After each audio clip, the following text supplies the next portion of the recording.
Daily ചെയ്യുന്ന ഈ 5 മിസ്റ്റേക്കുകളാണ് നിങ്ങളുടെ ഷൂസിന്റെ ദുർഗന്ധത്തിന് കാരണം. യൂസ് ചെയ്തതിനു ശേഷം ഷൂസിനുള്ളിൽ സോക്സ് വെക്കുന്ന ഒരു ശീലം ഉണ്ടോ നിങ്ങൾക്ക്? Then stop doing it. Use ചെയ്ത സ്നീക്കർ ഡയറക്റ്റ് ആയി ക്യാബിനറ്റിലോ ബോക്സിലോ വെക്കുന്നത്. ഇതിനു പകരം കുറച്ചു മണിക്കൂറെങ്കിലും വെന്റിലേറ്റഡ് ആയിട്ടുള്ള ഒരു ഏരിയയിൽ വെക്കാൻ ശ്രദ്ധിക്കുക.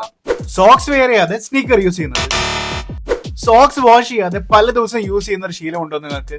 എന്നാൽ അത് കംപ്ലീറ്റ് ആയി അവോയ്ഡ് ചെയ്തോ റെഗുലറായി സോക്സ് ചേഞ്ച് ചെയ്ത് വാഷ് ചെയ്ത് യൂസ് ചെയ്തു. പലരും തീരെ ശ്രദ്ധിക്കാതെ പോകുന്ന ഒന്നാണിത് ഇൻസോൾ സ്നീക്കറിന്റെ ഉള്ളിൽ തന്നെ വെക്കാതെ വീക്കിലി ഒരിക്കലെങ്കിലും എടുത്ത് വാഷ് ചെയ്യുക, അല്ലെങ്കിൽ വെയിലിൽ വെച്ച് ഡ്രൈ ചെയ്യാനെങ്കിലും ശ്രദ്ധിക്കുക.